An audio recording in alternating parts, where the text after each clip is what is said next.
శ్రీమద్భాగవతం ప్రథమ స్కందం 16వ అధ్యాయం.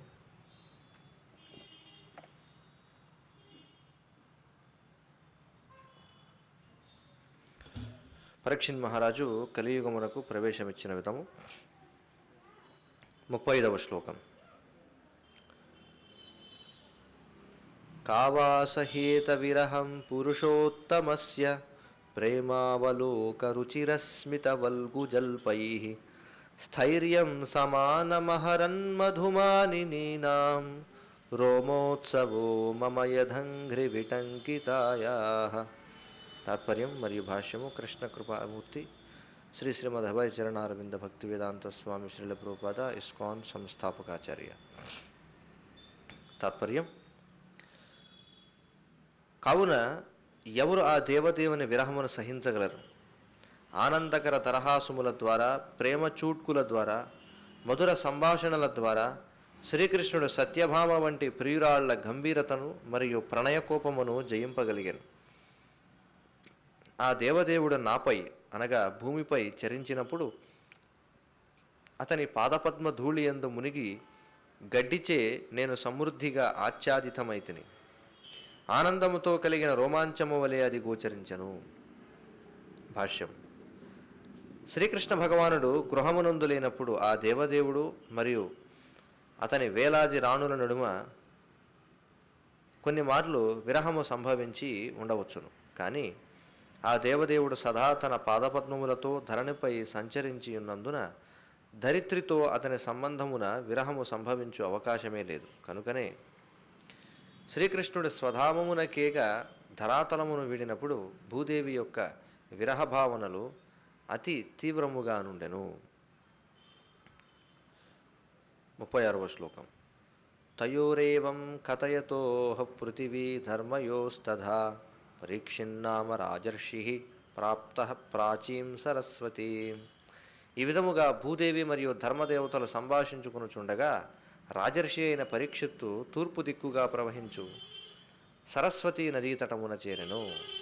శ్రీమద్భాగవతమునందరి పరీక్షిత్ మహారాజు కలియుగమునకు ప్రవేశమిచ్చిన విధము అను ప్రథమ స్కంధము 16వ అధ్యాయమునకు భక్తి వేదాంత స్వామి భాష్యము సమాప్తం.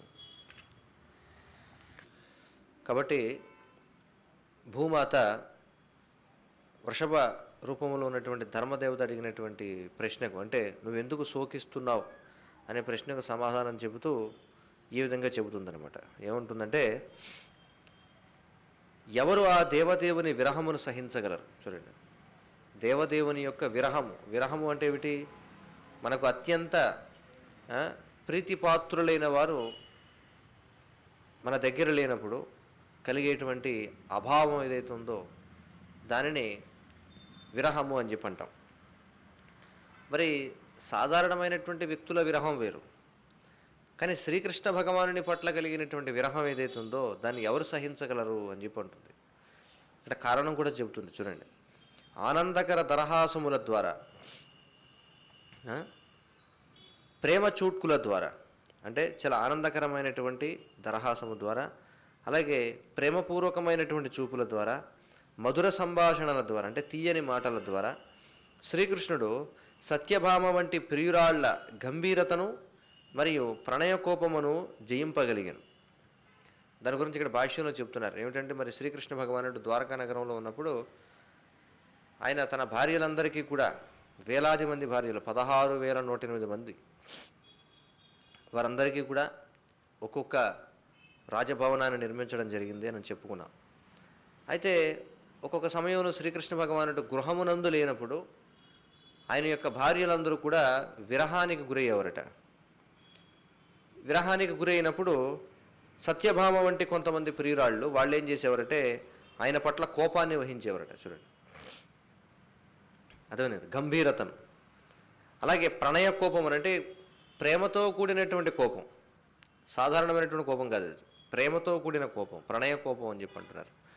వాటిని ఆయన ఏం చేసేవాడట, కేవలం తన యొక్క ప్రేమపూర్వకమైనటువంటి చూపుల ద్వారా. చూడండి, అలా ఎవరైతే గంభీరత్వాన్ని వహించినప్పుడు, అంటే చాలా సీరియస్గా ఉన్నప్పుడు, ఈ విధంగా ఈ ప్రణయ కోపాన్ని ప్రదర్శించినప్పుడు ఆయన ఏం చేసేవాడట, దాన్ని శమింపజేయడం కోసం ఆయన దరహాసము చేసేవాడట. ఆయన నవ్వితే చాలు అవన్నీ కూడా తొలగిపోయాయి. అంటే ఆయన యొక్క భార్యలందరూ కూడా మళ్ళీ తిరిగి సాధారణ స్థితికి వచ్చేవారు. లేదా ఆయన ప్రేమతో చూస్తే చాలు వారి పట్ల, చూడండి. కాబట్టి అలా జయించేవాడట, చూడండి.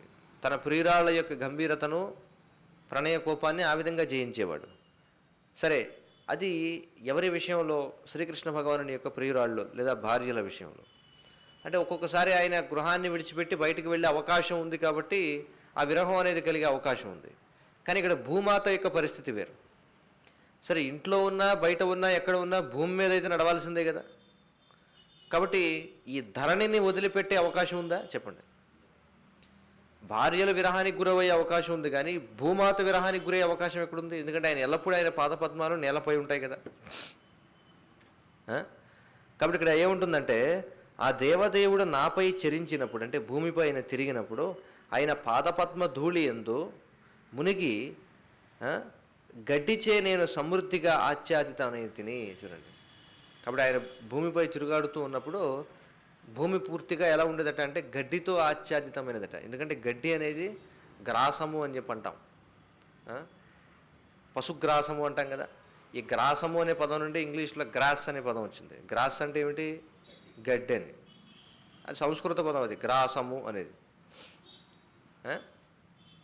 కాబట్టి ఈ గ్రాసం అనేటువంటిది ఈ పర్యావరణ చక్రంలో చాలా ముఖ్యమైనటువంటిది అనమాట. ఎందుకంటే అది ఆహారం. వేటికి ఆహారం? ఈ గోవులకు, వీటన్నిటికీ కూడా ఆహారం అది. చూడండి. ఎందుకంటే మనం చెప్పుకున్నాం, కృష్ణుని ఏమని ప్రార్థిస్తాం? నమో బ్రాహ్మణ్య దేవాయ గోబ్రాహ్మణ హితాయ చ కృష్ణాయ గోవిందాయ నమో నమః. చూడండి, గోబ్రాహ్మణ హితాయ. మరి గోవులు అనేటువంటివి మానవ సమాజానికి చాలా చాలా ముఖ్యమైనటువంటి జీవులని మనం ఎన్నోసార్లు చర్చించాం. మరి ఆ గోవు దేనిపై ఆధారపడి జీవిస్తుందంటే ఈ గ్రాసము. చూడండి. మరి భూమి పుష్కలంగా ఎప్పుడు గ్రాసాన్ని ఉత్పత్తి చేస్తుంది అంటే ఆనందంగా ఉన్నప్పుడు. ఎందువలి ఆనందం అంటే, భూమి ఏ విధంగా ఆనందాన్ని పొందుతుందంటే శ్రీకృష్ణ భగవానుని పాదపద్మాలు ఈ భూతలంపై ఉన్నప్పుడు ఆమె తన ప్రేమను ఎలా ప్రదర్శించేదట అంటే పూర్తిగా ఆమె యొక్క తలమంతా, ఉపరితలమంతా కూడా గ్రాసముతో నిండిపోయేదట. అది ఎలా కనిపించేదట చూడడానికంటే ఆనందముతో కలిగిన రోమాంచము వలె అది గోచరించారు. ఇప్పుడు మన శరీరం రోమాలు నిక్కపొడుచుకున్నాయంటాం కదా. మనం ఏదైనా గొప్ప భావోద్వేగానికి గురయ్యామనుకోండి, ఏమవుతుంది? రోమాంచితం అవుతుంది. రోమాంచితం అవడం అంటే ఏమిటి? ఈ రోమాలను కూడా నిక్కపొడుచుకుంటాయి. అలాగే భూమి కూడా శ్రీకృష్ణ భగవానుడు ఆమె యొక్క ఉపరితలంపై నడుస్తున్నప్పుడు ఆమెకు రోమాంచితమైతే ఎలా ఉంటుంది? రోమాలను నిక్కపొడుచుకున్నట్టుగా గడ్డి అంతా కూడా ఉండేది అని చెప్పి అంటున్నారు. చూడండి, అది ఇక్కడ మనకి భాష్యంలో చెప్తున్నారు. కాబట్టి భూమికి విరహం కలిగే అవకాశం లేదు. కానీ భూమికి ఎప్పుడు విరహం కలిగింది అంటే ఆయన తన స్వధామానికి వెళ్ళిపోయినప్పుడు. భగవంతుడు తన యొక్క అవతార పరిసమాప్తికి తదుపరి ఈ భూమిని విడిచిపెట్టి వెళ్ళిపోయినప్పుడు ఆమెకు విరహభావన కలిగిందట. చూడండి. కాబట్టి ఈ కారణాలన్నిటి చేత భూమాత ఎలా కనిపిస్తుంది? చాలా శోకవదనంతో ఉందన్నమాట. చూడండి, చాలా బాధపడుతున్నట్టుగా కనిపిస్తుంది అనమాట. అందుకే ఎప్పుడైతే శ్రీకృష్ణ భగవానుడు నిష్క్రమించాడో ఈ భూమిపై నుండి ఆమె యొక్క విరహ వేదన తీవ్రమైంది అని చెప్పి అంటున్నారు. చూడండి, మనం అలాగే చెప్పుకున్నాం, భూభారం అని కూడా చెప్పుకున్నాం. ఎప్పుడు భూమికి భారం అంటే భూమిపై పాపాత్ముల సంఖ్య పెరిగినప్పుడు, అంటే కృష్ణ చైతన్యం లేని వారి యొక్క సంఖ్య పెరిగినప్పుడు ఏమవుతుంది? భూమికి భారంగా ఉంటుంది. అంటే కృష్ణ చైతన్యం కలిగినటువంటి, భగవత్ చైతన్యం కలిగినటువంటి ఎన్ని జీవులనైనా భూమి మోయడానికి ఆమె భారంగా ఇప్పుడు కూడా భావించదు. కానీ ఒక్క పాపాత్ముడు ఉన్నా సరే అది భూమికి భారమే మనం చెప్పుకున్నాం. కాబట్టి ఆ విధంగా భూదేవి మరియు ధర్మదేవతలు మాట్లాడుకుంటూ ఉన్నారు. మాట్లాడుకుంటున్న సమయంలో పరీక్షిత్ మహారాజు తూర్పు దిక్కుగా ప్రవహిస్తున్న సరస్వతి నదీ తటమునకు చేరుకున్నాడట. అంటే ఆ సమయానికి వాళ్ళిద్దరు అలా మాట్లాడుకుంటుంటే ఎవరు వచ్చారు అక్కడికి? పరీక్షిత్ మహారాజు రావడం జరిగింది. మీకు గుర్తుందో లేదో ఈ సంభాషణ అంతా ఎలా మొదలైంది? పరీక్షిత్ మహారాజు దగ్గర నుంచి మనం ప్రారంభించాము. గుర్తుందా ఎవరికైనా లేదా? పరీక్షిత్ మహారాజు యొక్క రాజ్యం గురించి, ఆయన ఎక్కడికి వెళ్ళినా సరే పరీక్షిత్ మహారాజు యొక్క పూర్వీకులైన పాండవుల గురించి, శ్రీకృష్ణ భగవానుడి గురించి ఎలా అందరూ కీర్తిస్తున్నారో విన్నాం కదా మనం. కాబట్టి అక్కడి నుంచి ఇది ప్రవహిస్తుంది ఆ విధంగా. కాబట్టి వారి సంభాషణ ఆ విధంగా జరుగుతున్నప్పుడు పరీక్షిత్ మహారాజు అక్కడికి వచ్చాడనమాట. చూద్దాం. ఆ? సూత గోస్వామి పలికెను. ఆ ప్రదేశమును చేరిన పిమ్మట పరీక్షిత్ మహారాజు రాజవేషధారి అయిన నిమ్నజాతి శూద్రుడొకడు గోవు మరియు వృషభములను అనాథలైనట్లుగా దండముతో కొట్టుటను గాంచెను. చూడండి, అక్కడికి వచ్చేటప్పటికి ఏం చూసారట ఆయన ఇక్కడ చెప్పారు. సూత ఉవాచ తత్ర గోమిథునం రాజా హన్యమానమనాథవత్ దండహస్తం చ వృషలం దదృశే నృపలాంఛనం. చూడండి, ఎలా ఉన్నాడట వాడు? నృపలాంఛనం అంటే, లాంఛనం అంటే ఏమిటి? లాంఛనప్రాయంగా అని చెప్పి అంటారు. అంటే విషయం లేదు, ఊరికే పైకి దాన్ని లాంఛనప్రాయంగా అని చెప్పి అంటారు. కాబట్టి ఎలా ఉన్నాడట? నృపలాంఛనం, రాజవేషాన్ని ధరించున్నాడట. వాడు రాజు కాదు, రాజవేషాన్ని ధరించున్నాడు. ఎవరు? ఇక్కడ చెప్తున్నారు, నిమ్నజాతి శూద్రుడొకడు. చూడండి, నిమ్నజాతి శూద్రుడొకడు. శూద్రుడంటే సాధారణంగా చాతుర్వర్ణ్యాల్లో అధమ తరగతికి చెందిన వారిని శూద్రులు అని చెప్పి అంటాం కదా. బ్రాహ్మణ, క్షత్రియ, వైశ్య శూద్రులుగా చెప్తాం. వాస్తవానికి శూద్రుని యొక్క స్థానం చాలా గొప్పది. ఒక రకం విధంగా చెప్పాలంటే శూద్రుడు అంటే సాధారణ విషయం కాదు. ఎందుకంటే శ్రీమద్ భాగవతంలో చెప్పబడింది, శూద్రుడు ఎన్నో గొప్ప లక్షణాలను కలిగి ఉండేవాడు. శూద్రుడు అనేటువంటి వాడు ఇప్పుడు కూడా అబద్ధం చెప్పేవాడు కాదు. చూడండి, అర్థం కదా. ఆ శూద్రుడు అనేటువంటి వాడు ధనం కోసం పనిచేసేవాడు కాదు, తన ధర్మంగా పనిచేసేవాడు. ఆయన జీతం ఇస్తారా లేదని ఆలోచించేవాడు కాదు. కాబట్టి వైదిక సమాజంలో శూద్రులు చాలా గొప్ప గౌరవాన్ని కలిగి ఉండేవారు. అంటే గొప్పగా వాళ్ళు రక్షించబడుతూ ఉండేవారు.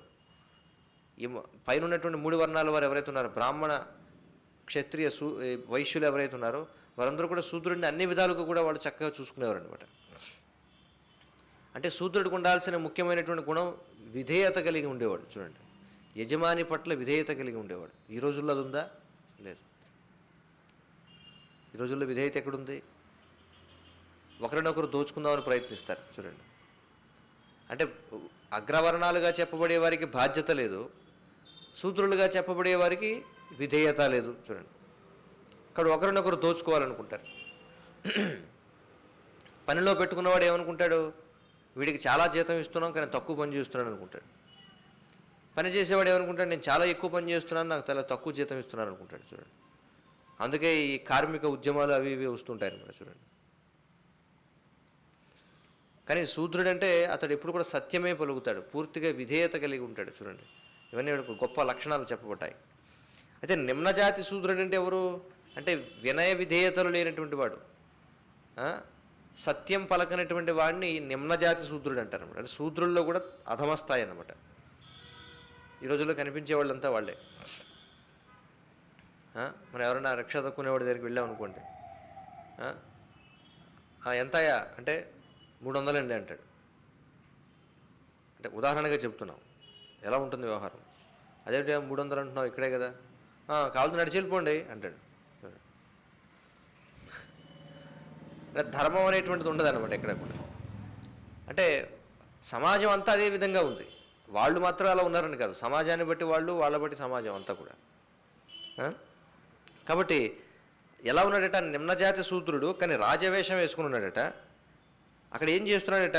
ఈ గోవు వృషభాలు ఏవైతే ఉన్నాయో అంటే ధర్మదేవత అలాగే భూమాత ఇద్దరిని కూడా వాళ్ళు ఏదో అనాథలైనట్లుగా, అంటే వాళ్ళని రక్షించే వాళ్ళు ఎవరు లేరన్నట్టుగా దండముతో కొడుతూ ఉన్నాడట. చూడండి, కర్రబట్టి కొడుతూ ఉన్నాడట ధర్మదేవతని, భూమాతని. భాష్యము: నిమ్నజాతి శూద్రులు అనగా బ్రాహ్మణ సంస్కృతి మరియు మంత్రోపదేశము లేనట్టి జనులు రాజుల వలె లేదా పాలకుల వలె వేషధారణము గావించుట కలియుగపు ముఖ్య లక్షణం. చూడండి, ఇక్కడ ఆచార్యులు చెప్తున్నారు.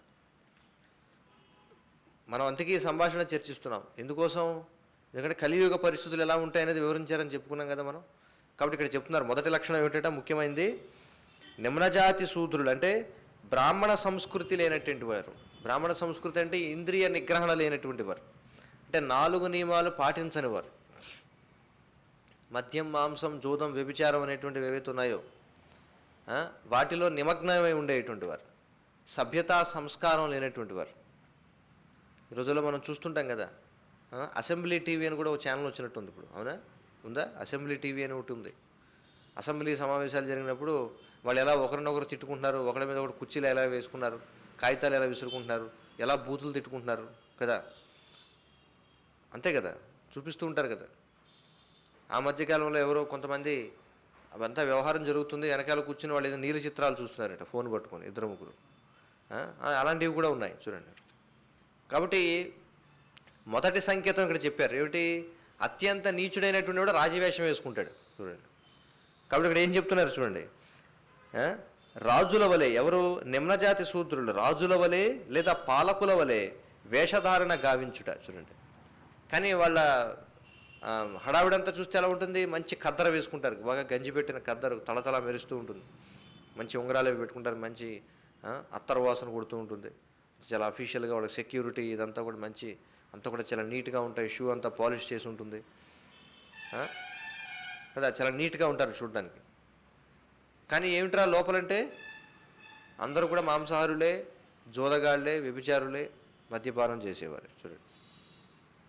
కాబట్టి ఇది ముఖ్య లక్షణం కలియుగంలో. అమాయకులైన జంతువులను, ముఖ్యముగా గోవృషభములను వధించుటయే అట్టి క్షత్రియులు కానట్టి పాలకుల కర్మయ్యుండును చూడండి. నిజమైనటువంటి పాలకుడు అంటే నిజమైన క్షత్రియుడైన వాడు ఎవరైతే ఉంటాడో అతడు గోవృషభాలని ఎప్పుడు కూడా వధించాడు అనమాట, వధించనివ్వడు. క్షత్రియ పాలనలో గోవృషభాలకి ఎప్పుడు కూడా రక్షణ ఉంటుంది చూడండి, అదవుతుంది కదా. కానీ మరి ప్రస్తుతం రక్షణ ఉందా, చట్టాలు చేస్తుంటారు మళ్ళీ పేరుకి. గోవధ చేసిన వాడికి ఇంత శిక్ష వేస్తాం, ఆ శిక్ష వేస్తాం, ఈ శిక్ష వేస్తాం అంటారు. కానీ ఎక్కడన్నా అంటే పైకి లాంఛనంగా జరుగుతుంది తప్ప నిజంగా చిత్తశుద్ధి ఉంటుందా ఆ చట్టాలను అమలు చేయడంలో? అందరికీ తెలుసు, ఆవుల గురించి ఎన్నో చట్టాలు తీసుకొస్తారు, కానీ ఏ చట్టం కూడా ఎవడో పాటించడు, అసాధ్యం. కాబట్టి ఎందుకు అలా జరుగుతుందంటే వీళ్ళకి క్షత్రియులు కాదు కాబట్టి, ఎందుకంటే నిమ్నజాతి శూద్రులు పాలకులుగా ఉన్నారు కాబట్టి ఈ గోవృషభములు వధించబడుతున్నాయి. గోవృషభములు తమ యజమానులైన వైశ్యులచే రక్షణము కోల్పోయి ఉండును చూడండి. కృషి, గోరక్షణము, వాణిజ్యములను కావించుటకే వైశ్యులు నిర్దేశింపబడినని భగవద్గీత యందు తెలుపబడినను, కలియుగమునందు పతితులైనట్టి వైశ్యులు గోవులను కబేళాలకు పంపుటయందే నియుక్తులయ్యుందురు చూడండి. గోవులకు రక్షణనివ్వాల్సినటువంటి బాధ్యత ఎవరిది? వర్ణాశ్రమ వ్యవస్థలో వైశ్యులది. ఎందుకంటే కృషి, గోరక్ష, వాణిజ్యం. వైశ్యులంటే ఎవరు? వైశ్యులంటే ఇప్పుడున్నటువంటి ఏదో ఒక సామాజిక తరగతి కాదు, ఇప్పుడున్నటువంటి కులం కాదు. వైశ్యులంటే వ్యవసాయం చేసేవారు వైశ్యులంటే, రైతులు వైశ్యులు అన్నమాట. ఇది శాస్త్ర దృష్ట్యా చూస్తే. కృషి అంటే వ్యవసాయం, గోరక్ష వాణిజ్యం. వాణిజ్యం అంటే వ్యాపారం. కొంతమంది అలా చదివేంటంటే మేము వ్యాపారం చేస్తున్నాం కదా కాబట్టి మేము వైశ్యులం కాదు. ఏ వాణిజ్యం చేయాలి? కృషి, గోరక్ష ద్వారా వచ్చే ఉత్పత్తులను వాణిజ్యం చేయాలి. అంటే వ్యవసాయం చేయడం ద్వారా. ఎలా వ్యవసాయం చేయాలి? అది కూడా ముందు తనకు కావలసినటువంటి ఆహారాన్ని పండించుకోవాలి ప్రతి ఒక్కడు. చూడండి, సంచోటి పట్టుకొని సంతలకు తిరగడం అనేటువంటిది పూర్వం ఉండేది కాదు. వారానికి సరిపడా కూరగాయలు కొనుక్కొద్దాం, లేదు, అలాంటివి ఉండేవి కాదు. అంటే ఎవరెవరు తమ తమ యొక్క వర్ణాశ్రమ ధర్మాలను నిర్వర్తించేవారు. ఉదాహరణకి కుమ్మరివాడు ఉన్నాడు అనుకోండి, కుమ్మరివాడు కుండలే తయారు చేస్తాడు, ఇంకే పని చేయడు. కంసాలివాడు ఉన్నాడంటే వాడు కేవలం ఈ లోహాలతోటి వాటితోటి పని చేస్తుంటాడు. వడ్రంగి వాడు ఉంటే చెక్క పని చేస్తాడు. ఇలా ఎవరి వృత్తి వాళ్ళు చేస్తుంటారు. అలాగే వైశ్యులు ఏం చేస్తారు? ఆహారోత్పత్తి చేస్తారు. కాబట్టి మారకం అనేటువంటిది ఉండేదన్నమాట. ప్రతి ఒక్కరికి కుండలు కావాలి. కాబట్టి సంత అంటే ఏమిటి? ఎక్కడైతే అందరూ కూడా గుమ్మి కొడతారు, వారి వారి ఉత్పత్తులు తీసుకొస్తారు అక్కడికి. కాబట్టి ధాన్యం పండించేవాడు ఏం చేస్తాడు? కుమ్మరివాడికి ధాన్యం కావాలి, రైతుకి కుండలు కావాలి. కాబట్టి ఇద్దరు కూడా మార్చుకుంటారు. ఈ విధంగా మారకం అనేది జరిగేదన్నమాట. కానీ వ్యవసాయం అంటే అర్థం ఏమిటంటే ముందు ఎవరి పోషణార్థం కావలసిన ఆహారాన్ని వాడు ఉత్పత్తి చేసుకోవాలి. చూడండి, ఇది వ్యవసాయం అంటే. దాదాపుగా ప్రతి ఒక్కరు కూడా ఏవో చాలా అరుదుగా తప్ప ప్రతి ఒక్కరు కూడా తమ ఆహారాన్ని తాము పండించుకునేవారు వైదిక ధర్మం. ఎందుకంటే ప్రతి ఇంటికి కూడా పెరడు అనేది ఉండేది, చూసారా పూర్వం. అంటే కనీసం కూరగాయల వరకు ఎవరికి వాళ్ళు పండించుకునేవారు. కూరగాయలు, పండ్లు, ఆకుకూరలు ఇవన్నీ ఎవరికి వాళ్ళు పండించుకునేవారు. ఇక ధాన్యం అంటారా, పెద్ద ఎత్తున వ్యవసాయం చేయడం అనేది ఎవరో ఒక వర్గం వాళ్ళు చేస్తే వాళ్ళ దగ్గరికి వెళ్ళి తెచ్చుకోవడం. చూడండి, ఇప్పటికీ కూడా కొన్ని గ్రామాల్లో భారతదేశంలో మనం చూసినట్లయితే ఇప్పటికీ కూడా ఎవరైతే మంగళవారు ఎవరైతే ఉన్నారో లేకపోతే చాకలి వారు ఎవరైతే ఉన్నారో, లేకపోతే కుమ్మరి వాళ్ళు ఎవరైతే ఉన్నారో, ఇంకా ఇలాంటి వృత్తులు ఎవరైతే చేస్తున్నారో, నాకు తెలుసు కూడా నా చిన్నతనంలో ధాన్యం రూపంలో వాళ్ళకి చెల్లించేవారు. సంవత్సరానికి ఒకసారి ధాన్యం ఇచ్చేవారు చూడండి. కాబట్టి అతనికి పూర్తి ఆహార భద్రత. అయితే ధాన్యం ఇచ్చేటువంటి రైతు ఎప్పుడు కూడా లెక్క వేసుకోడు అనమాట. ఒక కాగితం పెట్టుకుని సంవత్సరానికి ఎన్నిసార్లు ఇతడు వచ్చి నాకు క్షవరం చేస్తున్నాడు, లేకపోతే సంవత్సరానికి ఎన్నిసార్లు వచ్చి ఇతడు బట్టలు తుకుతున్నాడు, ఆ లెక్కలే ఉండవు. తన ధర్మంగా ఇచ్చేవాడు అంతే, సంవత్సరానికి ఒకసారి ఇచ్చేయడం ధాన్యం. వాళ్ళు కూడా ఏమిటంటే నాకు ఎంత ధాన్యం ఇస్తున్నారు కాబట్టి నేను వాళ్ళకి ఎంత సేవ చేయాలి అతను కూడా ఆలోచించాడు. ఇది ధర్మం అంటే చూడండి, క్షవరం చేయడం బట్టలతో కూడా నా ధర్మం నేను చేస్తాను. అలాగే రైతు కూడా వారికి ధాన్యం ఇవ్వడం అనేది నా ధర్మం అంతే. అంతేగాని అతనేమి గోడ మీద లెక్కలు ఏమి రాసుకోడు అనమాట. ఒకటి వారానికి 2 సార్లు చేశాడు, 3 సార్లు బేరం ఆడడం, మళ్ళీ ఇదిగో నువ్వు తక్కువ సార్లు చేసావు కాబట్టి తక్కువ ధాన్యం ఇస్తాను, ఇలాంటివి ఏమి లేవు. 1 బస్తాయి 2 బస్తాలు అనుకుంటే ప్రతి రైతు ఇచ్చేసేవాడు. అలా ఊరంతా ఇస్తారు చూడండి ధాన్యం. అలా ఊరంతా ఇస్తే అతడు పండించక్కర్లా. అతడు చేయవలసింది ఏమిటి, నీ కులవృత్తి నువ్వు చేసుకో, చాలు సరిపోతుంది. అలా ఉండేదన్నమాట వ్యవహారం చూడండి. కాబట్టి గోవుని పూర్వం వారు చనిపోయే వరకు సాకేవారు చూడండి. అంతేగాని పాలు ఇవ్వడం ఆగిపోయిన తర్వాత దాన్ని ఇప్పుడు ఏం చేస్తున్నారు, పాలు ఇచ్చినంతసేపు దాన్ని ఉంచుకుంటారు, తర్వాత కబేళ్ళకి పంపేస్తారు చూడండి. చివరికి కబేళ్ళకి చేరుకుంటాయి ఆవులు. మీరు ఎక్కడైనా ఈ రోజుల్లో ఎవరి ఇంట్లో అయినా గోవులు కానీ గేదెలు కానీ సహజంగా మరణించడం చూసారా? సహజంగా మరణించడం అనేది లేనే లేదు. కారణం ఏమిటి, మరణించే వరకు ఎవరు అసలు ఎవరి ఇంట్లో ఉంచుకోడు చూడండి. ఇది అత్యంత దారుణమైనటువంటి విషయం. ఏం చేస్తారు, పాలు పితుక్కుంటారు, అయిపోయిన తర్వాత దాన్ని అమ్మేస్తారు.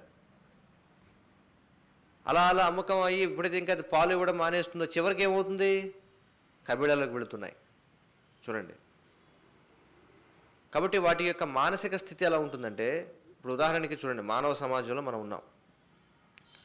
ఉదాహరణకి 60 సంవత్సరాల వయసు వచ్చేటప్పటికి ఎవడో కనిపించట్లేదు అనుకోండి, మీకు అర్థమవుతుందా? 60 ఏళ్ళ వయసు వచ్చేటప్పటికి ఎవరో కనిపించట్లా అంటే ఏ మనిషి కూడా తన సాటి వ్యక్తి సహజంగా మరణించడం చూడట్లేదు అనుకోండి. మీకు అర్థమవుతుందని నేను చెప్పేది? ఏ వ్యక్తి కూడా సహజంగా ఇంట్లో మరణించడం ఎవరో చూడట్లేదు అనుకోండి. ఒక వయసు వచ్చేటప్పటికి అందరూ కూడా మాయమైపోతున్నారు. అంటే ఏమైపోతుంది, జరగరానిది ఏదో జరుగుతుంది.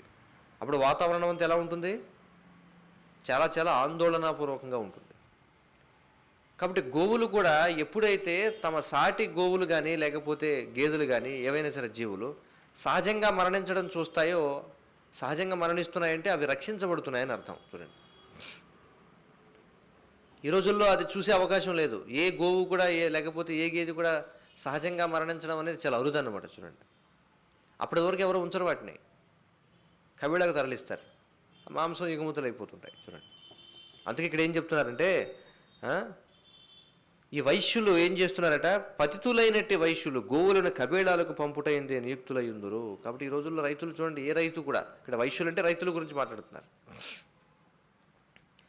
అసలు చేసే వ్యవసాయమే తప్పు. ఇప్పుడు చేసేవారు కూడా ఎవరో కొద్దో గొప్ప ఆవులు కానీ ఇవన్నీ ఉన్నా కూడా ఏం చేస్తారు, దాన్ని జీవితాంతం ఎవరు కూడా సాకే పరిస్థితి లేదు, వాటిని అమ్మేస్తుంటారు. కాబట్టి ఎంత భయాందోళనలతో కూడినటువంటి వాతావరణమో చూడండి. బిక్కుబిక్కుమంటూ ఉంటాయన్నమాట. ఇప్పుడు కూడా ఎవరు సహజంగా ఇంట్లో మరణించడం అనేది లేదు, మనుషులు కూడా. అవునా? ఎక్కడన్నా చూసారా మీరు ఈ రోజుల్లో సహజంగా బాగా వృద్ధాప్యం వచ్చి ఇంట్లోనే మరణించే వాళ్ళని ఎక్కడైనా చూసారా? లేదు. అందరి గతి ఎక్కడికి అంటే చివరికి పూర్వం అందరూ కాశీకి వెళ్ళేవారు, ఇప్పుడు హాస్పిటల్కి వెళ్తున్నారు అనమాట. అర్థమైంది కదా? కాశీకి వెళ్ళిన వాడు తిరిగి రారని అనుకునేవారు, అలాగే వృద్ధాప్యంలో ఆసుపత్రికి వెళ్ళినవాడు తిరిగి రాడనమాట. ఇంకా అంతే, అక్కడే వెంటిలేటర్ చూపులు పెట్టి అవి పెట్టి ఇవి పెట్టి అక్కడే మొత్తానికి వసూలు చేస్తారు, పిండేస్తారు, అంతే అయిపోయింది. కాబట్టి అంతా కూడా భయాందోళనలతో కూడిన వాతావరణం ఇప్పుడు చూడండి మానవ సమాజంలో కూడా. ఎందుకంటే మనం జంతువులకు అదే కదా చేస్తున్నాం. జంతువులకి వాటి యొక్క సహజమైనటువంటి హక్కులను మనం కలరాస్తున్నాం చూడండి. ముఖ్యంగా గోవుల విషయంలో మనం చూస్తే మనిషి గోవు ఒకదాని కోసం ఒకటి సృష్టించబడ్డాయి చూడండి. మానవ పోషణ కోసం గోవు సృష్టించబడింది. ఏ విధంగా గోక్షీరాన్ని స్వీకరించడం ద్వారా. అలాగే మనిషి గోవును రక్షించాలి చూడండి. Man and cow are made for each other అని చెప్పి అంటారు చూడండి. కానీ ఇప్పుడు ఎక్కడ కూడా రక్షణ లేదు, గోవులకు మనిషి రక్షణ ఇవ్వడం లేదు. కాబట్టి ప్రకృతి శాసనాల ద్వారా మనిషి కూడా శిక్షింపబడుతున్నాడు. ఏ మనిషికి కూడా రక్షణ లేదు. వృద్ధాప్యంలో ఏం చేస్తున్నారు? పెద్దవారిని అందరినీ కూడా వృద్ధాశ్రమానికి పంపేస్తారు. వృద్ధాశ్రమంలో కూడా సహజంగా మరణించడం ఉండదు, అక్కడి నుంచి ఆసుపత్రికి వెళ్ళాలి. మొత్తానికి అందరూ కూడా చివరికి ఆసుపత్రిలో మరణించాల్సిందే. చూడండి, ఈ గతి ఎందుకు పట్టింది అంటే మనం ఇతర జీవులకు అదే కలుగు చేస్తున్నాం కాబట్టి మనకు కూడా అదే కలుగుతుంది, అంతే. కాబట్టి అది పరిస్థితి. దేశ పౌరులను రక్షించుటకు క్షత్రియులు నిర్దేశింపబడగా, గోవులను మరియు వృషభములను రక్షించి వాటిని క్షీరము కొరకు మరియు ధాన్యముల ఉత్పత్తి కొరకు వినియోగించుటకై వైశ్యులు నిర్దేశింపబడిరి. చూడండి, మనుషులను రక్షించాల్సిన బాధ్యత క్షత్రియులది, గోవులను పశువులను రక్షించాల్సిన బాధ్యత వైశ్యులది. చూడండి, ఇది భగవంతుడు ఏర్పాటు చేసిన విధానం. అర్థమైంది కదా? కాబట్టి తన రాజ్యంలో ఉన్నటువంటి మనుషులందరూ కూడా రక్షింపబడుతున్నారా అనేది క్షత్రియుడు చూసుకోవాలి. ఇక వైశ్యుడు ఏం చేయాలి? ఈ అధమమైనటువంటి జీవులన్నీ ఏవైతున్నాయో వాటిని నిమగ్నం చేయాలి. చూడండి, అతని తన సేవలో వాడుకోవాలి, వాటికి ఆహారాన్ని రక్షణ ఇవ్వాలి. చూడండి, ఇప్పుడు ఎద్దు ఉంది. చూడండి, పశువు అంటే అది మూర్ఖమైంది, అవునా కదా? పశువు అంటే దేన్ని అంటారు? జ్ఞానం లేనటువంటిదే కదా పశువు అంటే. మీరు చూడండి, మనం ఒక ఎద్దుకి మనం వేసే గడ్డి అంతా, కానీ అది చేసే పని ఎంత ఉంటుంది చూడండి. అది మనిషి కాదు కదా ఎక్కువసేపు తినేసి పడుకోవడానికి. మనుషులైతే ఏం చేస్తారు? తినేసి ఏ పని చేయకుండా పడుకుందాం అనుకుంటారు సోంబేరితనంతో. అందుకే మనుషులకు ఒబిసిటీలు అవి వస్తుంటాయి. కానీ జంతువులకు ఒబిసిటీ ఎక్కడుంది? లేదు. అవి తక్కువ తింటాయి, ఎక్కువ పని చేస్తాయి. చూడండి, అవునా కదా? ఇప్పుడు పూర్వం గుర్రాలు ఉండేవి, గుర్రాలు ఎంత పరిగెడతాయి చూడండి. వాటికి ఏదో కొంచెం దాణా పెడతారు అంతే. అలాగే ఎద్దులు కూడా ఎంత బరువు లాగుతుంటాయి చూడండి. కాబట్టి వైశ్యులు ఏం చేయాలి? అవి తన కర్మానుసారం ఆ విధమైనటువంటి శరీరాలు స్వీకరించాయి కాబట్టి అవి మూఢమైనటువంటివే, మూఢత్వంతో ఉన్నటువంటివే. పశువు అంటే మూఢత్వమే. కాబట్టి ఏం చేయాలంటే అవి ఎలాగో మూడులు కాబట్టి వాటికి ఏమి ఇవ్వాలి? కొంత ఆహారం పడేయాలి. వాటికి కావాల్సింది ఏమిటి? కొంచెం గడ్డి, కొంచెం నీళ్లు. ఇప్పుడు ఆవు చూడండి, మనిషికి ఏదైతే పనికిరాదో అలాంటిదంతా కూడా తీసుకుని మనిషికి ఉపయోగపడేదాన్ని ఇస్తుంది, అవునా కదా? మన కూరగాయల చెత్త, లేకపోతే చూడండి మనకి పైన తీసేసిన పొట్టు. ఇప్పుడు మనం వరి పంట వేసామనుకోండి, వరి మనం కోసుకుంటాం, ధాన్యం మనం తీసుకుంటాం, ఉపయోగపడిన గడ్డి గోవుకి వేస్తాం. ఆ గడ్డి గోవు తీసుకుని మనకి అత్యంత విలువైనటువంటి పాలను ఇస్తుంది. చూడండి, అవునా కదా? పాలు మాత్రమే కాదు, దాని యొక్క గోమయం, ఆవు పేడ, గోమూత్రం, చూడండి ఇవన్నీ కూడా మనకి లభిస్తున్నాయి.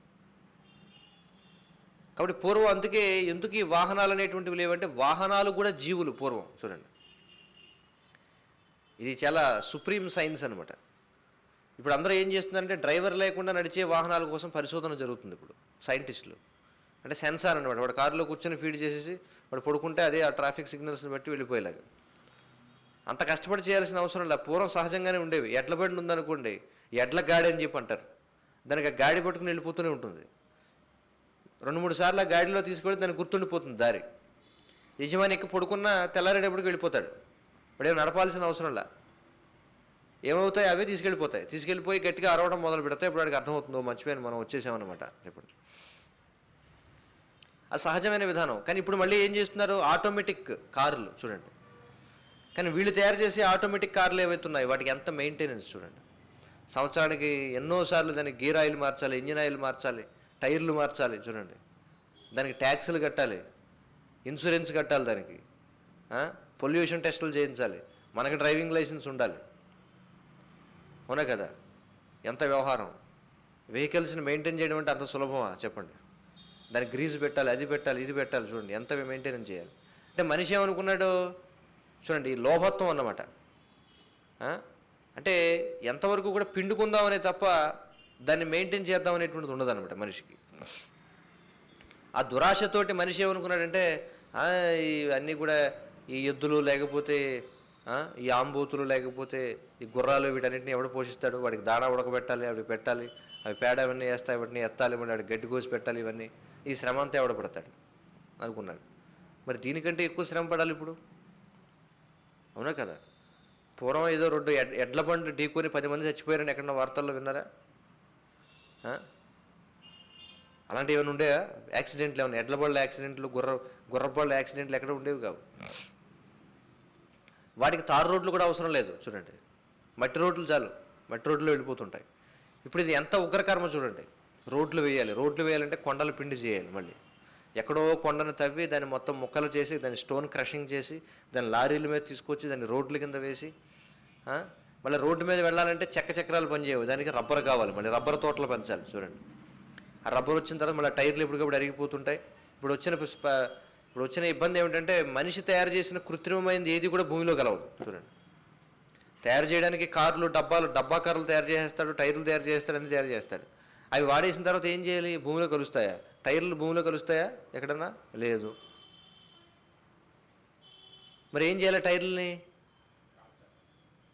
కాల్చితే క్యాన్సర్ వస్తుంది, కాల్చితే క్యాన్సర్ వస్తుంది కదా, అదే కదా వాళ్ళు చెప్తారు టైర్లు కాల్చొద్దని. ఏం చేయాలి మరి చెప్పండి?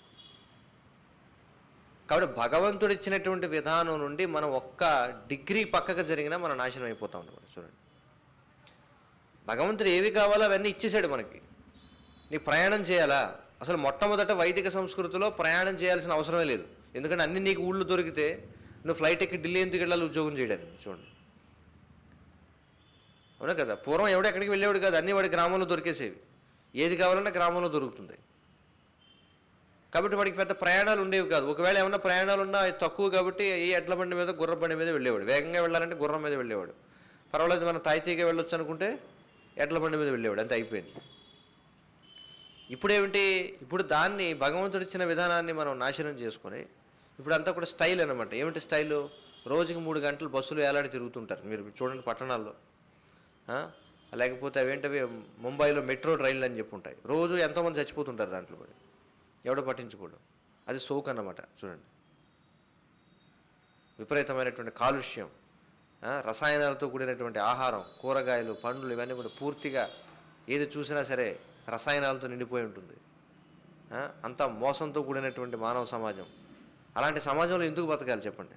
అవసరమే ఉంది. ఎందుకు బతకాలంటే యోగ్యత లేదు కాబట్టి మనకి చూడండి. ఎవరికి ఏ యోగ్యత ఉంటే అదే దొరుకుతుంది. కాబట్టి ఇప్పుడు ఎవరికి యోగ్యత లేదు కాబట్టి బలవంతంగా పట్టణాల్లో నివసించాల్సిందే, వేరే మార్గం లేదు. ఇది ఎలాంటిదంటే లోపలికి వెళ్ళడమే కానీ బయటకు వచ్చే ప్రసక్తి ఇందులో లేదనమాట. పూర్వం ఏదో ఎంటర్ ది డ్రాగన్ అన్నట్టుగా చూడండి, లోపలికి వెళ్ళడమే కానీ రిటర్న్ లేదు అందులోంచి బయటికి. అది ఇప్పుడు పరిస్థితి, మనిషి పరిస్థితి చూడండి. ఎందుకని మనిషి చేసిన తప్పు ఏమిటంటే భగవంతుడిని తిరస్కరించడం, భగవంతుడి విధానాన్ని వదిలేసాం మనం చూడండి. కాబట్టి అంత కష్టపడి నువ్వు సెన్సార్లు అవి తయారు చేయాల్సిన అవసరమే ఉంది. ఇదిగో నీ వాహనమే అసలు అది కూడా ఒక జీవి. అందుకే చూడండి, దేవతలు మనకంటే చాలా అడ్వాన్స్డ్ వాళ్ళు, దేవతలు మనకంటే చాలా పురోగతి సాధించిన వాళ్ళు. కానీ వాళ్ళు ఏమీ పెద్ద పెద్ద జెట్ ప్లేన్లో వేసుకు తిరగరు. వాళ్ళు కూడా ఏ దేవతకు చూసినా ఒక వాహనం ఉంటుంది చూడండి. ఒక దేవతకేమో ఎలక వాహనం, ఇంకొక దేవతకి నెమలి వాహనం, ఇంకొక దేవతకి నంది వాహనం, ఇంకో దేవతకి ఏమో హంస వాహనం, ఇంకొక దేవతకేమో ఒంటి వాహనం చూడండి. వాళ్ళందరూ కూడా జీవులనే వాహనాలుగా వాడుతున్నారు. కానీ వాళ్ళు ఏమన్నా అంబాసిడర్ కార్లు లేకపోతే ఫోర్డ్ కార్లు వేసి తిరుగుతున్నారా? అంటే వాళ్ళకి బుర్ర లేకలా తిరుగుతున్నారా జంతువులను వేసుకొని? ఏమిటి? మీరు పుష్పక విమానం అని వినుంటారు కదా. పుష్పక విమానం అనేది కూడా ఒక జీవి, మీకు తెలుసో లేదో. ఆ పుష్పక విమానం ఏం చేస్తుందంటే అంటే దాంట్లో ఎవడున్నాడో వాడి మనసును బట్టి తీసుకెళ్ళిపోతున్నాడు. నేను చెప్పాల్సిన అవసరం లేదు, అలా వెళ్ళి ఇలా వెళ్ళని. ఎక్కిన వాడి మనసును బట్టి తీసుకెళ్ళిపోతుంది. అలాగే ఒక కుటుంబానికి అలవాటు పడినటువంటి ఎద్దులు ఏవైతే ఉండేవో పూర్వం, ఆ కుటుంబంలో ఏ వ్యక్తి ఎక్కితే వాడికి దానికి అర్థమైపోతుంది వీడు అక్కడికి వెళ్ళాలి, కాబట్టి అదే తీసుకెళ్ళిపోతుంది చూడండి. అంటే వైదిక సంస్కృతి అనేది అంత ఉన్నతమైనది అనమాట చూడండి, సరళంగా జీవించడం. కాబట్టి వాటితో మనం పని చేయించుకోండి, అలాగే వాటికి రక్షణనివ్వండి. అంతకుమించి ఏమైనా అడుగుతాయా చెప్పండి? గుర్రాలు లేకపోతే గాడిదలు లేకపోతే ఎద్దులు మన నుంచి ఏమన్నా చెక్కులు అడుగుతాయా? లేకపోతే అవేమన్నా కార్మికుల్లాగా సమ్మె చేస్తాయా చెప్పండి? రాస్తా రోకులు, రైలు పట్టాలు పీకేయడాలు ఇలాంటివి ఏమైనా ఉంటాయా? ఏమీ లేవు. వాటికి కావాల్సింది కొంచెం గడ్డి, అంతే కదా. కొంచెం గడ్డి కావాలి, రక్షణ ఇవ్వాలి, అంతే చాలు. వాటికి ఏం అవసరం లేదు. కొంచెం గడ్డి పాడేస్తే చక్క తిరుగుతుంది కదా. గానుగెద్దు చూడండి, గానుగెద్దు అని చెప్పి అంటాం. ఎవడన్నా వృధాగా తిరుగుతుంటే గానుగెద్దులా తిరుగుతున్నాడు, గానుగెద్దులా కష్టపడుతున్నాడు అంటాం. ఆ గానుగెద్దుకి ఏం పెడతారు? కొంచెం ఒట్టిగడ్డి వేస్తాడు, లేకపోతే తౌడు పెడతాడు, లేకపోతే ఉలవలు ఉడకేసి పెడతాడు, కొంచెం నీళ్లు పెడతాడు, అంతే కదా. అది రోజు తిరుగుతూనే ఉంటుంది చూడండి, అవునా కదా. దానికి హీట్ ఎక్కిపోవడాలు, లేకపోతే ఈ కరెంట్ లైన్లు లాగడాలు ఏం అవసరంలా, తిరుగుతుంది, చక్కగా తిరుగుతుంది. అదంతే చక్కగా. దానికి కూడా గంట కడతాడు మెడలో, టంగ టంగ మనం మోగుతుంటుంది, తిరుగుతుంటుంది, వినడానికి కూడా చాలా ఇదిగా ఉంటుంది. ఇప్పుడు పరిస్థితి ఏమిటి చూడండి, ఇప్పుడు పొలాల్లోకి వెళితే ఎక్కడ చూసినా సరే టిక్కీ ట్రాక్టర్లు వచ్చేసాయి, భయంకరమైనటువంటి గోల అన్నమాట ఎక్కడికి వెళ్ళినా సరే. చూడండి, పూర్వం ఎద్దులు దున్నుతుంటే చక్కగా గంటల చప్పుడు వచ్చేది, అవునా కదా, గంటల చప్పుడు, ఏమి శబ్దం లేదు, పని జరుగుతుంది చక్కగా. చూడండి, ఇప్పుడు ఎక్కడ చూసినా సరే రణగుణ ధ్వనులు, పొలాల్లోకి వెళ్ళినా సరే ప్రశాంతత ఉండదు అనమాట. ముఖ్యంగా ఇప్పుడు దమ్ము చేసే సమయం వచ్చినప్పుడు ఎక్కడ చూసినా సరే ట్రాక్టర్లు, ఎక్కడ చూసినా సరే. చూడండి, మరి ఏం సాధించాడని మనిషి? భగవంతుడు ఇచ్చిన విధానాన్ని విడిచిపెట్టి మనం ఏం పొందగలం చెప్పండి? కాబట్టి మనం అతి తెలివి ఉపయోగించాలనుకుంటాడన్నమాట మనిషి. ఆ అతి తెలివి ఏం చేస్తుందంటే ముంచేస్తుంది మన, అదే జరుగుతుందన్నమాట. కాబట్టి క్షత్రియులు దేశ పౌరులను రక్షించాలి, గోవులను మరియు వృషభములను రక్షించి వాటిని క్షీరము కొరకు మరియు ధాన్యముల ఉత్పత్తి కొరకు వినియోగించుటకై వైశ్యులు నిర్దేశింపబడిరి. అది వైశ్యులు చేయవలసింది. గోవులు క్షీరము నొసగటకు కాగా వృషభములు ధాన్యమును ఉత్పత్తి చేయుటకై నిర్దేశింపబడి ఉన్నవి. కానీ కలియుగమునందు శూద్రులైన జనులే పాలనాధికారి పదవులను చేపట్టుదురు. చూడండి, చాలా సరళం, వైదిక జీవనం చాలా సరళం. చూడండి, వాటికి ఏం మెయింటెనెన్స్ ఉంటుంది? జంతువులకి ఏమైనా మెయింటెనెన్స్ ఉంటుందా చెప్పండి? పైగా అవి ప్రతిస్పందిస్తాయి కూడా. అంతకంటే హై టెక్నాలజీ ఏమైనా ఉందా మీరు చెప్పండి? అసలు ఫస్ట్ క్లాజ్ ఏంటంటే మీరు ఉన్నటువంటి గ్రామాన్ని విడిచిపెట్టి బయటికి వెళ్ళాల్సిన అవసరమే లేదు, ఫస్ట్ క్లాజు. 2, ఒకవేళ మన ఆ పని చేయవలసి వచ్చిన అనేకమైనటువంటి అధమమైన పశువులను మనిషి రక్షించాలి. చూడండి, కాబట్టి ఊరికే రక్షించమని అనట్లా. ఇప్పుడు మన జీతాలు ఇచ్చి మనుషులను పెట్టుకుంటాం, మనం ముఖ్యంగా కలియుగంలో మనం చూస్తే ఎవరికైనా వినయ విధేయతలు ఉంటాయా? ఉండవు. కానీ జంతువులు ఎప్పుడైనా మోసం చేస్తాయా? ఎప్పుడైనా చూసారా జంతువులు మోసం చేయడం? అటు మోసం చేయాల్సిన అవసరం ఏముందో వాటికి? అవి మోసం చేయవు, పూర్తిగా వినయ విధేయతలు కలిగి ఉంటాయి. అవి ఎప్పుడు కూడా ఎదురు తిరగవు. అంటే ఉండొచ్చు కొంచెం చెదురుమదురుగా ఎద్దులు ఒక్కోసారి ఇది చేస్తూ ఉంటాయి. ఇక భౌతిక ప్రపంచం దుఃఖాలు ఏమంటే ఆ మాత్రం లేకుండా ఉండదు, రిస్క్ అనేది ఎక్కడైనా ఉంటుంది. కానీ పోలిక చూడండి, అవేమి ఎదురు తిరిగేవి కావు. కాబట్టి ఇక్కడ చెప్తున్నారు, ఎద్దులు ఇందుకేమిటి, ఎద్దులతోటి అనేక పనులు చేసేవారు. ఒకటి రవాణా చేయడం కోసం, ప్రయాణాలు చేయడం కోసం, లేకపోతే దున్నడం కోసం, నీళ్లు తోడడం కోసం. చూడండి, ఎద్దుల ద్వారానే నీళ్లు లాగుతూ ఉండేవారు బావుల్లోంచి, అనేక రకాల పనులు చేసేవారు. తర్వాత ఇప్పుడు చూడండి, మనకి ధాన్యం అంతా అయిపోయిన తర్వాత ఆవు, ఎద్దు, దూడ మొత్తం జంటగా తిరుగుతూ ఉంటాయన్నమాట ఇవి ధాన్యం తొక్కడానికి. ఇప్పుడు అది కూడా ట్రాక్టర్. వాడు ఏం చేస్తారంటే పెద్ద స్పీకర్ సౌండ్ పెట్టుకుని ట్రాక్టర్ తిరిగేస్తుంటాడు, గిరగిరా గిరగిరా గిరగిరా తిరిగేస్తుంటాడు అనమాట. చూడండి, ప్రతిదీ కూడా రాజసికమైనటువంటిది. చూడండి, పూర్వం చక్కగా పాటలు పాడుకుంటూ అలా ఎద్దులతో చక్కగా చేయించేవారు. చూడండి, ఏ కూడా ఉండేది కాదు. అంటే ఇక్కడ ముఖ్యమైన ఒక విషయం చూడండి, వైదిక సంస్కృతిలో ఒకరి మీద ఆధారపడాల్సినటువంటి అవసరం ఉండేది కాదు. అది చాలా గొప్ప విషయం, అవునా కదా? ఇప్పుడు మీ దగ్గర ఎద్దు ఉందనుకోండి, మీకు పక్కడితే ఏం పని మీకు? ఇప్పుడు ట్రాక్టర్ ఉందంటే దానికి డీజిల్ పోయాలి, పెట్రోల్ పోయాలి, లేదా గ్రీజ్ పెట్టాలి, ఏ రోజుకి ఆ రోజు దాన్ని మెయింటైన్ చేయాలి, దానికి టైర్లు, దానికి డ్రైవర్ కావాలి, అనేక రకాల వ్యవహారాలు. ప్రతిదానికి ఇంకొకటి మీద ఆధారపడాల్సిందేనే కదా చెప్పండి? కానీ సహజమైన జీవన విధానంలో మీరు ఎవరి మీద ఆధారపడక్కర్లేదు కదా, అది ఎంత ఉన్నతమైన జీవితం. చూడండి,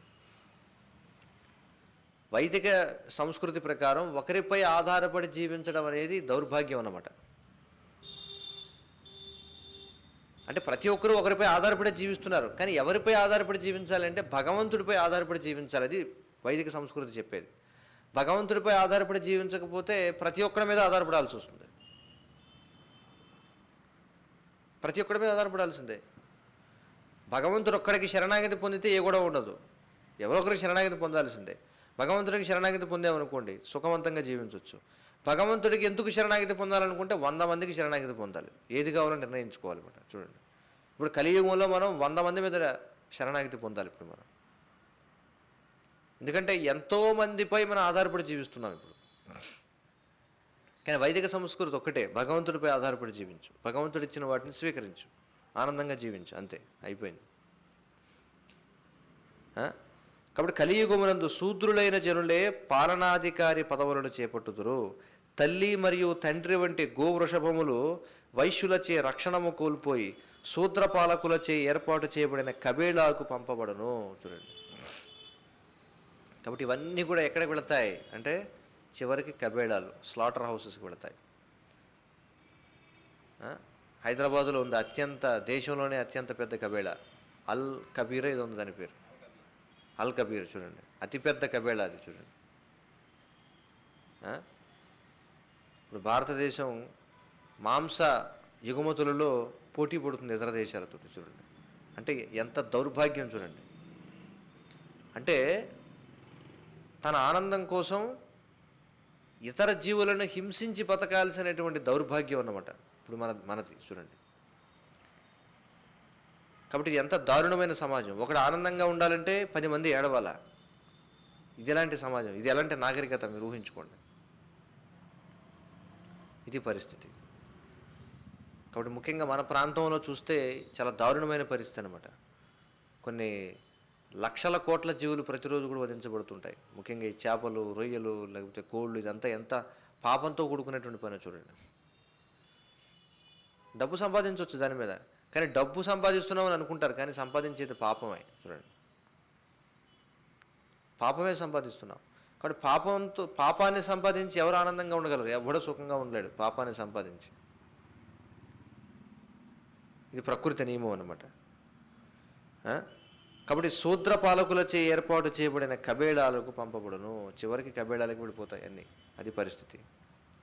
తర్వాత వృషం మృణాలధవళం మేహంతమివ బిభ్యతం వేపమానం పదైకేన సీతంతం శూద్రతాడితం. తర్వాత ఏమైంది? తెల్లని తామర పుష్పము వలె ధవళవర్ణము కలిగిన వృషభము తనను కొట్టుచున్న శూద్రునిచే మిగుల భీతి చెంది ఏకపాదయ్యి వణుకుచు మూత్రమును విడుచుచుండెను. చూడండి, పరీక్షిత్ మహారాజు వెళ్ళేటప్పటికి పరిస్థితి ఎలా ఉందట వృషభం, ఎద్దు చూడండి ఎలా ఉందట. తెల్లని తామర పుష్పము వలె ధవళవర్ణము కలిగిన వృషభం, తెల్లగా చక్కగా, మన ఒంగోలు జాతి ఆవు చూడండి ఎలా ఉంటుంది, చక్కగా శుభ్రంగా తెల్లగా మెరుస్తూ ఉంటుంది, అలా ఉందట. ఏం చేస్తుందట? తనను కొట్టుచున్న శూద్రునిచ్చే, ఈ రాజవేషంలో ఉన్నటువంటి శూద్రుడు ఉన్నాడు కదా, అంటే రాజవేషం ఎందుకన్నారు? క్షత్రియుడు అనేవాడు గోవుని రక్షించాల్సింది పోయి ఏం చేస్తున్నాడు వాడు? శిక్షిస్తున్నాడు అనమాట. శూద్రునిచ్చే మిగులు భీతి చెంది కొడుతున్నాడట పట్టుకొని, చాలా భయపడుతూ ఏం చేస్తుందంటే ఒక పాదము పైనే నిలబడి ఉంది. ఎవరిది? యుద్ధం అంటే ధర్మదేవత కదా, అదే కదా మనం చూసాం. ధర్మదేవత 3 పాదాలు పోయాయి, ఒక పాదమే మిగిలింది. ఒక పాదం మీద ఎలా నిలబడతాం చెప్పండి? చాలా కష్టం. వణుకుతూ ఉందట, వణుకుతూ మూత్రమును విడిచిచుండును, భయపడుతూ ఉందన్నమాట. చూడండి, భాష్యము. తెల్లని తామర వలె మలినరహితముగా నుండు ధర్మ నియమములు అనాగరిక శూద్రజనులచే భ్రష్టములగుట కలియుగపు ఇంకొక లక్షణము. చూడండి, ప్రతిదానికి కూడా ఇక్కడ సింబాలిజం, ప్రతిది కూడా సంకేతంగా ఉందన్నమాట, అలంకారికంగా చెప్తున్నారు. ఇక్కడ ఏమంటున్నారు? తెల్లదనం అంటే దేనికి? అది ప్రతీక నిర్మలత్వానికి, పవిత్రతకు, కల్మషరాహిత్యానికి అది ప్రతీక. కాబట్టి తెల్లని తామర వలె మలినరహితముగా నుండు ధర్మ నియమములు. చూడండి, ధర్మ నియమములు, ధర్మం అనేటువంటిది తెల్లని తామర వలె మలినం లేనటువంటిదట. కానీ ఏమవుతుందట కలియుగంలో? శూద్రజనులచే భ్రష్టములగుట కలియుగపు ఇంకొక లక్షణం. ధర్మ నియమాలన్నీ కూడా కలుషితం అయిపోతాయట. ఎలా? ఉదాహరణకి వర్ణ వ్యవస్థ కలుషితం అయిపోయిందా లేదా? బ్రాహ్మణ, క్షత్రియ, వైశ్య, శూద్రులు అనేటువంటి వ్యవస్థ ఉంది మనకి. ఇప్పుడు ఆ వ్యవస్థ కలుషితం చేశారా లేదా? ఏం చేశారు దాన్ని? ఇప్పుడు వర్ణ వ్యవస్థల్లో కుల వ్యవస్థ అయిపోయిందా లేదా? అది ఎంత గొప్ప వ్యవస్థ అని చూడండి మీరు చూసినట్లయితే.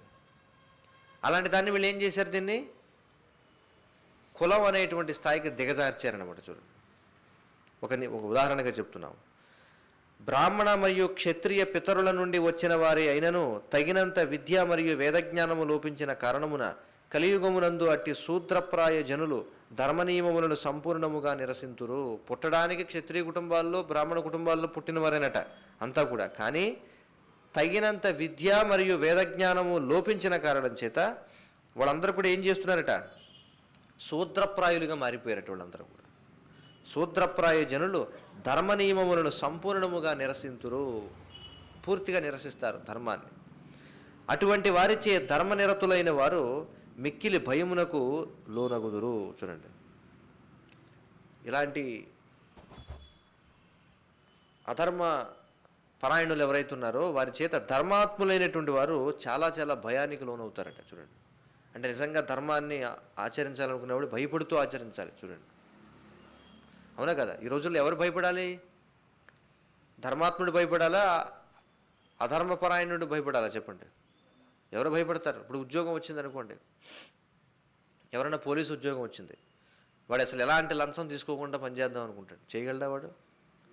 అనుక్షణం భయపడుతుండాలి, ఏమైపోతుందో ఏంటో, దానికి నుంచి ట్రాన్స్ఫర్ చేసేస్తారో, లేకపోతే ఉన్న వాళ్ళని ఉంచుతారో, చంపేస్తారో. చూడండి, ధర్మంగా బతకడం అనేది ఎంతో భయానికి గురి చేసేటువంటిది కలియుగంలో. తాము ధర్మ నియమములను పాటించువారము కామని వారు బాహాటముగా ప్రకటింతురు. చూడండి, బహిరంగంగానే ఒప్పుకుంటారట. అంటే ఈ రోజుల్లో సత్యసంధత అంటే ఏమిటంటే నిజం చెప్పడం కాదు, మేము అబద్ధం చెబుతున్నామని నిక్కచ్చిగా చెప్పడం, అది సత్యసంధత అనమాట. చూడండి, ఒప్పుకున్నాడండి, మొత్తానికి ఒప్పుకుంటున్నాడండి, ఒప్పుకున్నవాడు నిజం చెప్పినట్టు అనమాట. చూడండి, ఏమిటి నేను అబద్ధం అంటే ఇలా మోసం చేయకపోతే కుదరదండి, ఇలా మోసం చేయకపోతే పని జరగదని చెప్పిన వాడిని అబ్బో వీడు చాలా ధర్మాత్ముడిలా ఉన్నాడు అనుకుంటారు. వాడేం ధర్మం ఆచరించట్లా, నా వల్ల కాదు ధర్మం ఆచరించడం అని చెబితే వాడు అమ్మో చాలా గొప్పవాడు కింద లెక్క కలియుగంలో. చూడండి, పోలీసులు చూడండి, లేకపోతే ఏ రంగంలో అయినా సరే, ప్రభుత్వం సంబంధించిన ఏ రంగంలో అయినా సరే, ఎవరైనా పోలీసు వచ్చి అన్నాడు అనుకోండి, బాబు చాలా కష్టమయ్యా, లంచం లేకపోతే ఈ వ్యవస్థ నడవదని చెప్తే వాళ్ళందరూ కూడా ఓదా నిజమేనండి, చాలా మంచివాళ్ళ ఉన్నాడు వీడు, నిజం చెప్తున్నాడు అనుకుంటారు. వాడు చెప్పింది నిజమా? నిజం కాదు, వాడి యొక్క చేతగానితనాన్ని వాడు చెబుతున్నాడు, అదే నిజం అనుకుంటారు. కాబట్టి వాడు ఏం చేస్తారట? బాహాటముగా ప్రకటింతురు. ఆ విధముగా ధర్మరూపి అయిన నిర్మల వృషభమును సంహరించి వేయుటకే కలియుగమునందు పలు విధములైన వాదములు మరియు సంప్రదాయములు పెచ్చు పెరుగగలవు. మరి కలియుగంలో ధర్మం ఒక పాదం మీద నిలబడుతుంది అనుకున్నాం కదా, ఏమిటా ఒకే పాదం అంటే సత్యము అనేటువంటిది. ఏమిటా సత్యము? దాన్ని కూడా ఏం చేయాలని చూస్తారట? సంహరించి వేయుటకే.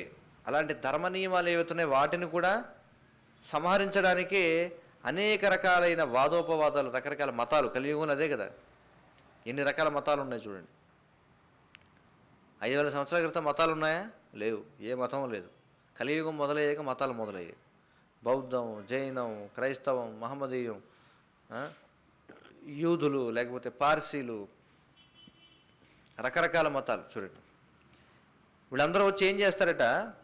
నిర్మల వృషభమును అంటే నిర్మలమైన నిజమైన ధర్మం, భాగవత ధర్మం ఏదైతుందో దాన్ని సంహరించడానికే అనేక రకాల వాదాలు పెరిగిపోతాయట. చూడండి,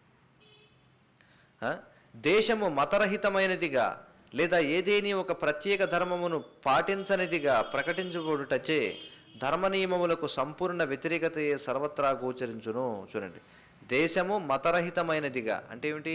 సెక్యులర్ అంటే అర్థం ఏమిటి? భారతదేశం ఏ దేశం? సెక్యులర్ దేశం, లౌకిక రాజ్యం. అంటే దాని అర్థం ఏంటి? మాకు ఏ మతం వద్దని, అంతే కదా. లౌకిక రాజ్యం అంటే మేము ఏ మతాన్ని ఒప్పుకోం. మతరహితమైనదిగా లేదా ఏదేని ఒక ప్రత్యేక ధర్మమును పాటించనిదిగా ప్రకటించబడుటచే ధర్మ నియమములకు సంపూర్ణ వ్యతిరేకతే సర్వత్రా కూడా కనిపిస్తూ ఉంటుంది అని చెప్పుకుంటున్నారు.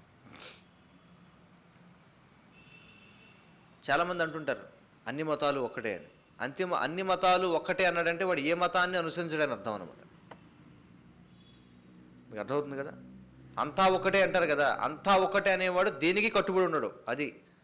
కాబట్టి వాడి యొక్క చేతగారితనానికి అంతా ఒకటే అని పేరు పెట్టుకుంటాడు. చూడండి, కొంతమంది చెప్తారు పెద్ద ఏదో విద్వాంసుల్లాగా కూర్చుని టీవీలో అన్ని మతాలు ఒకటేనండి, అన్ని విధానాలు ఒకటేనండి అంటాడు. అసలు నువ్వు ఏ విధానాన్ని పాటిస్తున్నావు? అన్నీ ఒకటే కదా, అందుకని నేను ఇది పాటించను. అది కూడా అంతా ఒక్కటే అని చెప్పేవాడు నాస్తికుడు చెప్పే మాట. నిజంగా ఏదో ఒక ధర్మాన్ని అంటే నిజంగా క్రైస్తవుడు గానో లేకపోతే నిజంగా మహమ్మదీయుడు గానో లేకపోతే నిజంగా ఏదో హిందూ మతంలో పోనీ హిందూ మతంగా అనుకునే దానిలో ఏదో ఒక నియమాన్ని పాటించేవాడు ఎప్పుడు కూడా అంతా ఒకటే అనడు. మీరు నిజంగా క్రైస్తవుని ఎవరిని తీసుకొచ్చి అంతా ఒకటే అని అనమనండి, అంటాడు వాడు అంతా ఒకటే అంటాడా? అంతా ఒకటి కాదు. మహమ్మదేవుడిని అనమనండి, అంతా ఒకటే అంటాడా? అనడు. ఎందుకని? వాడు ఎంతో కొంత పాటిస్తారు కాబట్టి అందులో చెప్పింది. పేరుకే హిందువుగా ఉండేవాడు ఎవడైతే ఉన్నాడో వాడు దేన్ని పాటించడు అనమాట. వాడు మాత్రం అంటాడు అంతా ఒకటే అండి అంటాడు. ఇది గోవుని రక్షించమని చెప్పేవాడు, గోవుని చంపుకొని తినమనేవాడు ఒకటేనా? వాడికి బుద్ధి ఉందా అలా చెప్పడానికి? చెప్పండి. చెప్తుంటారు కదా అందరూ అన్ని మతాలు ఒకటి. ఏంటి అన్ని మతాలు ఎలా ఒకటి అవుతాయి అంటే నువ్వు దేన్ని ఆచరించవు కాబట్టి నీకు అంతా ఒకటిగా కనిపిస్తుంది. నువ్వు ఒక మూర్ఖుడు అనమాట. కాబట్టి లౌకిక రాజ్యం అన్నారంటే, మేము ఈ అన్ని మతాలని సమానంగా చూస్తున్నామని అన్నాడంటే వాడు నాస్తికుడు అన్నమాట. ఇది మనం అర్థం చేసుకోవాలి. ఇది లాజిక్ ఇక్కడ. అంతా ఒక్కటే అనేవాడు నాస్తికుడు. ఇది అర్థం చేసుకోవాలి మనం. సాధువులకు, శాస్త్రమునకు, గురువునకు ఏమాత్రము గౌరవము ఒసగక తమకు తోచిన రీతిగా పౌరులు వర్తింతురు. కలియుగంలో అదే కదా జరుగుతుంది. శాస్త్రాన్ని ఎవడో పట్టించుకోడు, సాధువుల్ని ఎవడో గౌరవించడు, గురువును కూడా ఎవడో గౌరవించడు. ఎవడికి నచ్చినట్టుగా వాడు ప్రవర్తిస్తూ ఉంటాడు. వృషభము ఏకపాదయే నిలుచుటైనది క్రమముగా నశించుచున్న ధర్మ నియమములను సూచించుచున్నది. ఎందుకంటే ఒకటే పాదంపై ఎలా నిలబడతారు చెప్పండి ఎవరైనా? మనకి 2 కాళ్ళు ఉన్నాయి, 2 కాళ్ళ నుండి ఒక కాలు మీద నిలబడగలవా ఎక్కువసేపు? లేదు. మరి 4 కాళ్ళ జంతువు ఒక కాలు మీద ఎలా నిలబడుతుంది? అంటే దాని అర్థం అది కూడా కూలిపోతుంది త్వరలో అని అర్థం అన్నమాట. ధర్మ నియమముల మిగిలిన కొద్దిపాటి ఉనికి సైతము కంపించుచు ఏ క్షణమైనను పతనము చెందునేమో అన్నట్లుగా పలు విధములైన అడ్డంకులచే కలత చెందియుండును. చూడండి, వణుకుతూ ఉందంటే అర్థం ఏమిటి? స్థిరత్వం లేదనమాట, ఎప్పుడైనా పడిపోవచ్చు అని అర్థం. కాబట్టి కలియుగంలో ఒకే పాదంపై నిలబడుతుంది అంటే చాలా చాలా కష్టం, చాలా అలజడికి గురవుతుంది ధర్మం అనేటువంటిది అర్థం చేసుకోవాలి. పలు విధములైన అడ్డంకులచే కలత చెంది ఉండును. అందుకే వ్యాసదేవులు వారు ఏం చెప్తారు? కలియుగ లక్షణాల గురించి చెప్పినప్పుడు, కలియుగ జనాల యొక్క లక్షణాల గురించి చెప్పినప్పుడు అని చెప్తారు, ప్రాయేణ అల్పాయుష సభ్య కళావస్మిన్ జన. చూడండి, మంద సుమందమతయోర్ మందభాగ్యోర్ ఉపద్రుత అని చెప్పి అంటారు. కలియుగంలో ఉన్నటువంటి వాళ్ళందరూ కూడా అల్పాయుష్కులు మొట్టమొదట. మంద సుమందమతయోర్, మంద అంటే బద్ధకస్తులు, నెమ్మదిగా ఉంటారు. సుమందమతయోర్ చెప్పినవాడికి అర్థం కాదు, జ్ఞాపక శక్తి తక్కువ. మందభాగ్యోర్ దౌర్భాగ్యులు, ఉపద్రుత అడుగడుగున అడ్డంకులు. చూడండి, ఇది పరిస్థితి. కాబట్టి కలియుగంలో ఎవరైనా ఒక వ్యక్తి ఇప్పుడు మనకి నిజమైన భాగవత ధర్మం దొరికింది, కృష్ణ చైతన్యం మనకు దొరికింది, ఇంక ఇదే మన జీవితం, కాబట్టి దీన్ని మనం పూర్తిగా దీనికి అంకితం అవ్వాలి అనుకుంటే అనేక రకాల అడ్డంకులు వస్తాయి. చూడండి, అదే ఇక్కడ చెప్తున్నారు. దాన్నే ధర్మం ఒక పాదంపై నిలబడడం అంటే ఎప్పుడైనా అటు అవ్వచ్చు ఇటు అవ్వచ్చు, పడిపోవచ్చు ఎప్పుడైనా. అది కలియుగ పరిస్థితి అనమాట. చూడండి, కళ్ళకు కట్టినట్టుగా 5000 సంవత్సరాల క్రితం చెప్పారు ఈనాడు సమాజంలో జరిగేటువంటి విషయాలు. మరి భాగవతం అనేది ఎంత ముఖ్యం ఒకసారి అర్థం చేసుకోండి. ఇది నిజమైనటువంటి విద్యా విధానం. ఎంబీఏలు, ఎంసీఏలు, లేకపోతే ఐఐటీలు, ఎన్ఐటీలు అవి కాదు. వాటి వల్ల ఏమి ఒరిగిందేమీ లేదు. ప్రతి సంవత్సరం ఎంతోమంది ఐఐటీ వాళ్ళు, ఎన్ఐటీ వాళ్ళు ఎంతోమంది బయటకు వస్తున్నారు. ఏం జరుగుతుంది? ఏమీ జరగటంలా. కాబట్టి నిజమైన విద్య భాగవత విద్య. అది 5 ఏండ్ల ప్రాయం నుండే ప్రారంభం అవ్వాలని ప్రహ్లాదుడు అన్నాడు. కౌమారం ఆచరేత్ ప్రాజ్ఞ ధర్మాన్ భాగవతానిహ దుర్లభం మానుషం జన్మ తదపి అధ్రువం అర్థదం అని చెప్పంటాడు. కాబట్టి భాగవతమే నిజమైనటువంటి విద్య. మన శాస్త్రం మనం తెలుసుకోవాలన్నమాట. ఎందుకంటే ఇందులో అసలు నిజంగా శాస్త్ర దృష్టి, మన కళ్ళు పరిపూర్ణమైనవి కావు, శాస్త్ర దృష్టి అనేది కావాలి, శాస్త్ర చక్షువులు మనకు కావాలి. శాస్త్రం యొక్క దృష్టి నుండి మనం చూస్తే అప్పుడు ఏది ఏమిటనేది సరిగా అర్థమవుతుంది, లేకపోతే మనం మాయలో ఉంటాం అనమాట. చూడండి, అందుకే చాలా చాలా ముఖ్యం ఈ భాగవత శ్రవణం అనేటువంటిది. భగవద్గీత, భాగవతం, రామాయణం, మహాభారతం ఇవన్నీ కూడా మన వైదిక శాస్త్రాలు. చూడండి, ఒక్కొక్క శ్లోకంలో ఎంత విశ్లేషణాత్మకంగా, ఎంత లోతుగా దీన్ని చర్చించారు. ఇది తెలుసుకోలేకపోతే మనం విలువైనటువంటి మానవ జన్మను వృధా చేసుకునే వాళ్ళమే అవుతాం. కాబట్టి మీరందరూ కూడా ఎంతో అదృష్టవంతులు. ఎందుకంటే ఎంత తలమునకలై ఉన్న అనేక రకాల కార్యాల్లో కొంత సమయాన్ని పక్కకు పెట్టి మొత్తానికి దీన్ని స్వీకరిస్తున్నారు. కాబట్టి చాలా అదృష్టం. కాబట్టి దీన్ని స్థిరంగా చేసుకోవడం అనేది మీ చేతుల్లో ఉంటుందన్నమాట. కాబట్టి ప్రతిరోజు ప్రతి ఒక్కరు కూడా హరే కృష్ణ కృష్ణ కృష్ణ హరే హరే, హరే రామ రామ రామ హరే హరే అనేటువంటి మహామంత్రాన్ని జపిస్తూ భగవద్గీత భాగవతాన్ని చదవడం లేదా శ్రవణం చేయడం చేస్తూ భగవత్ ప్రసాదాన్ని స్వీకరిస్తూ ఆ విధంగా మనం వీలైనంత ఎక్కువ సమయాన్ని భగవత్ సేవలో మనం వినియోగించడానికి ప్రయత్నం చేయాలి. అదే మానవ జీవితం యొక్క పరిపూర్ణత. హరే కృష్ణ. ఏమైనా ప్రశ్నలు సూచనలు ఉంటే చెప్పండి. ఎవరికైనా ప్రశ్నలు ఉన్నాయా? ఎవరికైనా? ग्रंथराज श्रीमद् भागवतम की जय. जगद्गुरु श्रील प्रभुपाद की जय. वाञ्छाकल्पतरुभ्यश्च कृपा सिन्धुभ्येव च पतितानां पावनेभ्यो वैष्णवेभ्यो नमो नमः.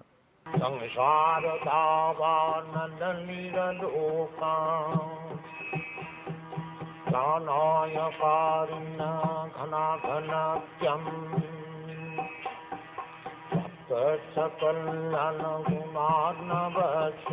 वन्दे गुरश्रीचरणारविन्दम्.